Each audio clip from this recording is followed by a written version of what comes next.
Okay, hi all, welcome to my kitchen. Today is Saturday, it is July 27th, we're at the very end of the month. I'm just going to do a really quick video on something new that I haven't made before. And there is no video of this, so I figured I would do this.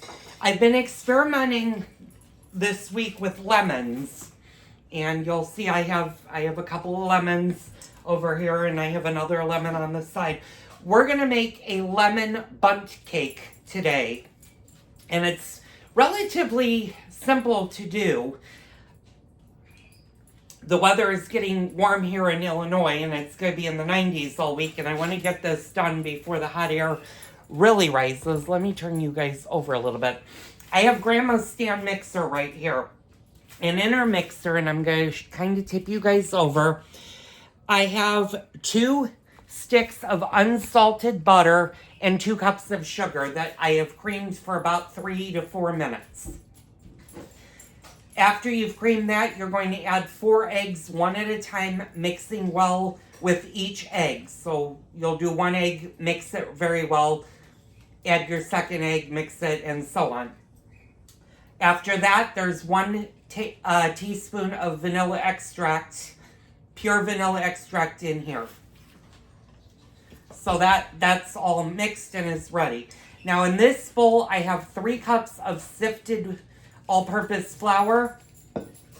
I have 1 teaspoon of baking powder, a half a teaspoon of baking soda, and a half a teaspoon of salt that have been sifted together. Do that and put that off to the side. Now, the next step to this is to zest 2 lemons. So, and I'm finishing up the lemon zest. And you're going to have to zest a 3rd lemon because that'll be the topping for this bundt cake. So I'm going to just finish this up. You're going to want to preheat your oven to 350 degrees. And you're going to want to get your bundt pan prepared. Now you can do this one of 2 ways. You can grease it and flour it, which is what the recipe calls for. Or, and as soon as I'm done zesting this lemon, I'll show you a trick that one of my friends taught me to do. And it's relatively simple, and I've never had a problem since I started using that product for any of the bundt cakes that I've done. Now you might be asking why I'm doing this and not a lemon meringue pie. Well, we just finished eating a homemade lemon meringue pie last night that I made. And the reason I didn't film it is because I didn't do the crust from scratch, and it was the first time I've ever made a lemon meringue, so I wasn't sure if it came out. And I will probably later on this summer, maybe next month, because I don't think we're gonna, with the heat, I'm not about to make a lemon meringue pie this week, since we'll have cake. So I'm just about done zesting the lemon. And make sure when you zest the lemon, and I'll kind of bring you up closer, you can see how I'm stopping at the white part. You do not want to zest the white part in to your lemon zest. And the reason you don't want to do that is the white part is incredibly bitter and can actually ruin a recipe. So, some of you might be wondering, am I back? And the answer is, I'll come back in short segments, but I've decided to kind of back off on my YouTube videos for the time being. Bob is still recovering and is doing really well since his stroke. He's still in therapy for another couple of weeks.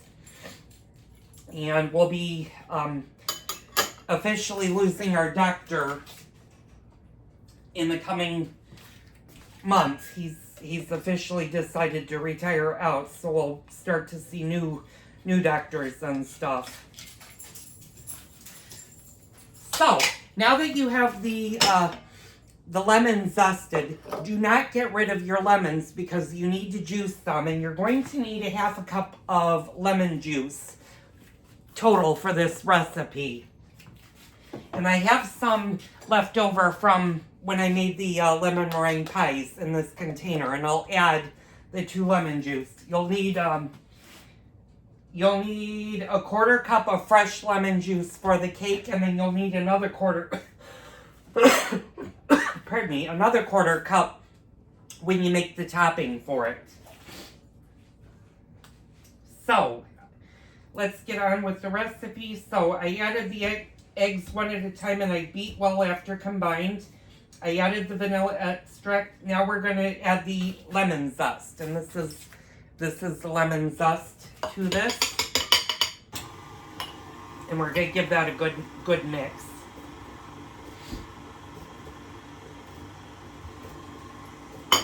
It won't take but a minute to put that in.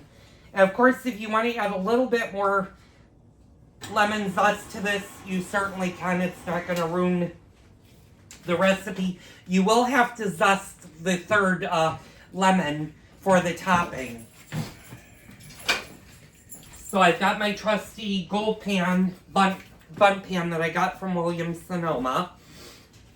And as you can see, it's a very decorative one. Now, I do have other Bundt pans that are more plain, but yeah, I kind of like the decoration of this, and I think it'll make a really pretty cake when it's done. And you want to make sure your Bundt pan is fully dry, that there's no water in it. And sometimes this one can be a little bit of a sticker with water. So now what we're going to do is we're going to prepare our Bundt pan, and my friend turned me onto this, and this is the Pam baking. I'll kind of hold it in. It's a perfect release for Bundt cakes, and all you have to do is spray generously your Bundt pan. You don't need to flour it afterwards, and I guarantee that the cake, when it's fully cooked, will come right out of the pan. So let's do that. And you want to make sure that you get not only all of the cracks and crevices of your Bundt pan, but you also get the center of it. And you want to be very generous with it. And then put that off to the side. And I swear by this. Now this, I will tell you, is not cheap. It's about, I think I paid $5.99 per can. It might have been a little bit more. If you can get these on sale though, stock up, especially if you bake a lot of Bundt cakes. It's well worth the cost and hassle. So now that we got all of that, we're going to add the dry ingredients to the wet ingredients, alternating with sour cream. And you're going to need 1 cup of sour cream. And I'm going to turn you guys for a second. And I'm going to grab my sour cream out of the refrigerator. And what the sour cream does with this recipe is it gives the cake more moisture. I'm going to kind of put you on that side so...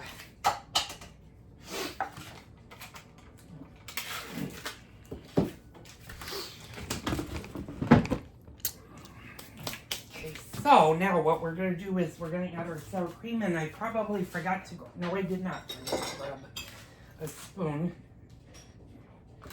So I'm just going to mix the sour cream. You want to make sure you mix your sour cream, especially if it's been sitting in the refrigerator for a bit, so that the milk gets mixed back in and it's nice and creamy. So I'm just going to spoon 1 cup into this, and it's a little bit tricky with sour cream.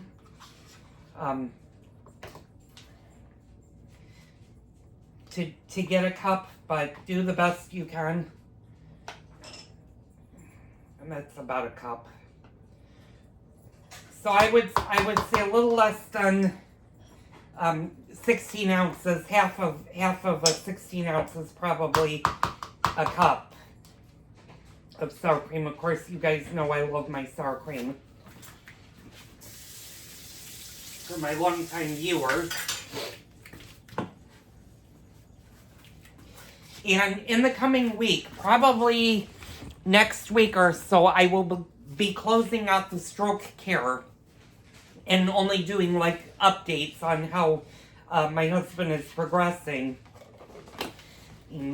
And there are a few things I need to get off, not off of my chest, but I need to say that happened that I found out were good and bad. And I'll do that probably in the coming week. Okay, so we're going to mix the wet ingredients with the dry, and we're going to do the quarter cup of lemon juice. So let me measure out a quarter cup of lemon juice. And we're going to alternate between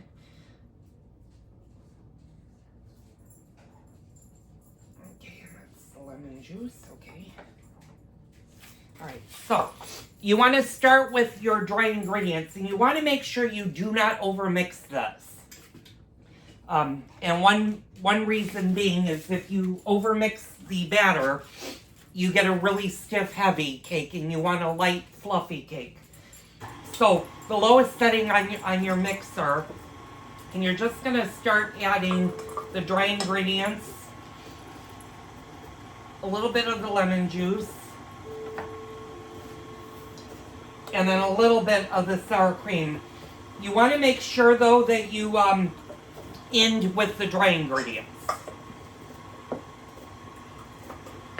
So make sure that the dry ingredients is the last thing that you add.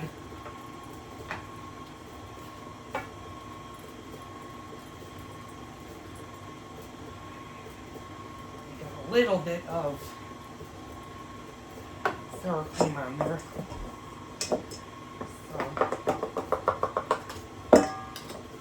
I'm going to add the remaining lemon juice, and now I'm going to add the remaining sour cream.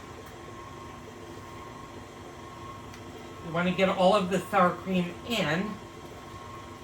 And you're going to put this in a 350 degree oven for about 45 to 55 minutes. And of course, check when it's done. And like I said, you don't want to mix this. You just want to do it until it's combined. And I'm just going to give this a little bit of a beat, and that's good. And you want it to look like this, and I'm going to show you close in what it looks like. And let's make sure we did everything. Yeah, you want to be careful not to overmix, and you're going to put the batter into a prepared Bundt pan. I don't know why I can't speak today. Let me grab my Bundt pan. Like that. And then you're going to smooth out the top with your spatula.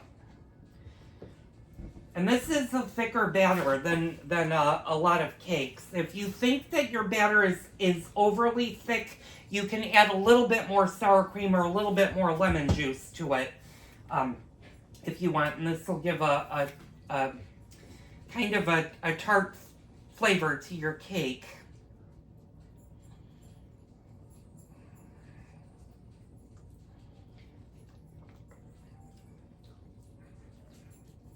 Ooh, and I can taste the tartness of the lemon. Yeah, and this is a little bit more like cookie dough, so I'm going to add a little bit more sour cream to this. Now I know it said don't tinned with the flour mixture, but if your batter is too thick, it's okay to smooth it out. And I think I'm going to add a little bit more, like I said, of the sour cream to this. Yeah, that's about good. we're just gonna mix this in just till all of the ingredients are mixed. Okay, there we go. And like I said, you want to be careful that you don't over mix this. So now what we're going to do is we're going to pour this into our prepared pan.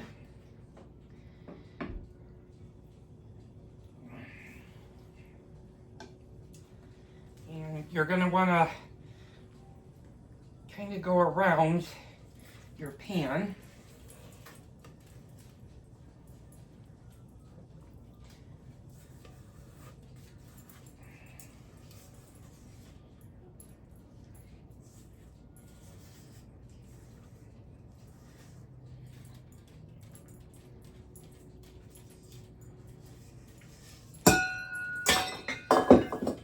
Like that. And then with your spatula, what you're going to do is you're just going to smooth out the top. So make the top kind of nice. And you want to kind of even your cake batter in your Bundt pan so that it's not so one side doesn't have more than the other side.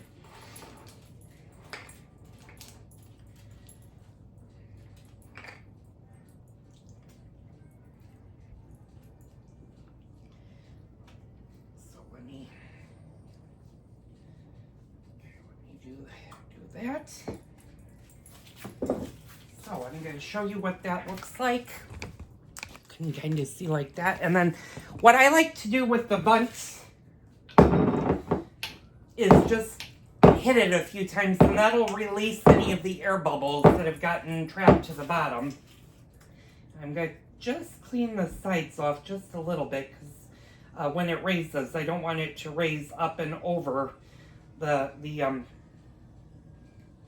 pan. So just gonna smooth that out. And that's all you need to do. And you're gonna pop it in a preheated oven on 350 degrees for about 45 to 55 minutes. At 45 minutes, what you're gonna want to do is use a toothpick or something fairly long. And I have skewers that I use for the Bundt pan.